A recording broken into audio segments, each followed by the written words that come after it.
Gadgets that promise to make life around the house easier and better sure sound like a good idea. By the end of the TV commercials, a lot of people are probably pulling out the plastic, right? But do you really get what you pay for? Well, tonight, Rena does the rating before you do the buying. In the city, we had wind chills between 20 to 31 below. You don't need us to tell you it's cold out there. Temps are in the single digits, and with the wind, it feels even colder. But the brutal weather provides the perfect backdrop to test the twin draft guard. We took it to photojournalist John Drilling's house. I had this room remodel that goes into the garage. When I did not have the piece that goes underneath the door to prevent cold air from coming into this room. So coming in down here, underneath the door, there's a very cold draft that comes in. Twin Draft Guard claims it can solve John's problem by keeping cold air out and keeping the heat in. To test its worthiness, it allows us to find out where hidden areas of air movement occur. We brought in Jimmy Sparks, an energy auditor with Neighborhood Energy Connection. We can see air coming in there is in the 30-degree range, where the actual room temperature is in the 60-degree range. Jimmy is using an infrared scanner to look for leaks. The light color is warm and the dark color is cold. Time to see if the Twin Draft Guard lives up to its billing. It looks like you insert these foam rods into the compartments that are made for it. It's an easy assembly and installation. And almost immediately, there's a difference. We can see it significantly does reduce the leakiness out of the bottom of the door. Twin Draft Guard can be cut to fit almost any door or window, and because it's dual-sided, you don't have to keep moving it every time you open the door. We paid $9.99 for it, and we give it a thumbs up.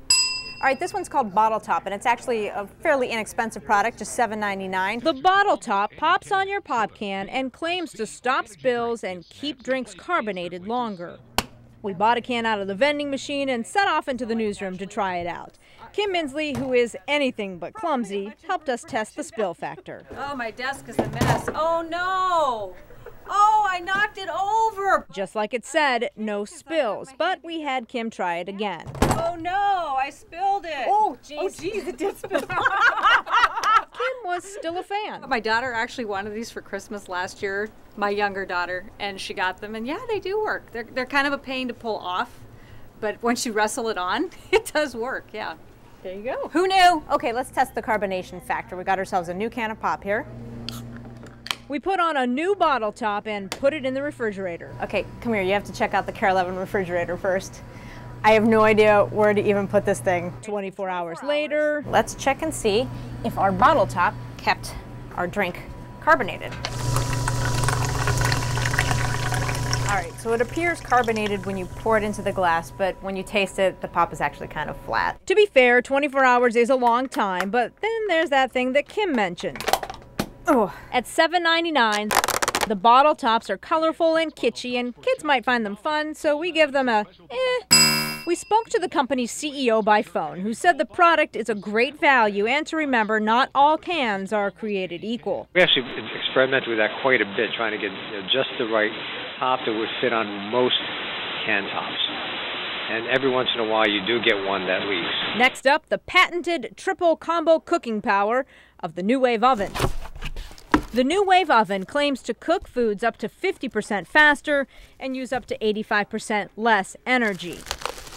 We start with a frozen pizza and cook it exactly as directed. Since NuWave only cooks from the top, you have to start with the pizza upside down. I don't even know how to make this happen. 18 minutes later, you have to flip it to cook the cheese side. 1, 2, 3. There we go. Oh. Ultimately, we cooked the pizza a total of 25 minutes before it was done. Let's go feed it to some Care 11 employees who, quite frankly, will eat just about anything. We ran into Dan from promotions in the hallway. Pretty good. Tastes like pizza. Is that delivery? Producer Aram tried it too. Tastes like any frozen pizza. And then we snagged meteorologist Jared Sebesta. Crust was good. It's actually not bad. Not bad tasting, but it took longer to cook than in a regular oven, and the flipping was a mess. Next, we tried chicken wings. Because the juices drip to the bottom, it does make it healthier, but we could only fit 9 wings on the rack, and it took the same amount of time as it would have in a conventional oven.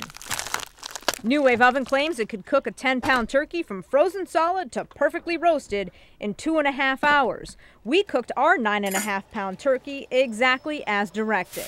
You're supposed to be able to remove the giblet bag halfway through the cooking, but we couldn't because it was still too frozen. Di, are you ready? Diana Pierce was brave enough to try it. Tastes like turkey. After 2 hours and 40 minutes, the breast meat was cooked, but that's all that was cooked. We paid $109 for the NuWave Oven, and we enthusiastically give it a huge thumbs down. Now we just hope Diana doesn't get sick. Throw the rest of that away, please. For the KARE 11 News Extra, I'm Rena Sargentopoulos. Well, we spoke by phone with the NuWave Oven's executive chef who told us we were using an outdated cookbook, but that was the only cookbook that came with our oven. She also had this to say. It's not the Bible. It's not like we say this is, every turkey breast will be done in 15 minutes a pound. It depends, how thick it is, how big the bones are, different things like that. But we give you a starting point. But actually in the cookbook, they do only give you one way to cook that turkey, which is the way we did it. Next week, Rena puts popular pet products to the test.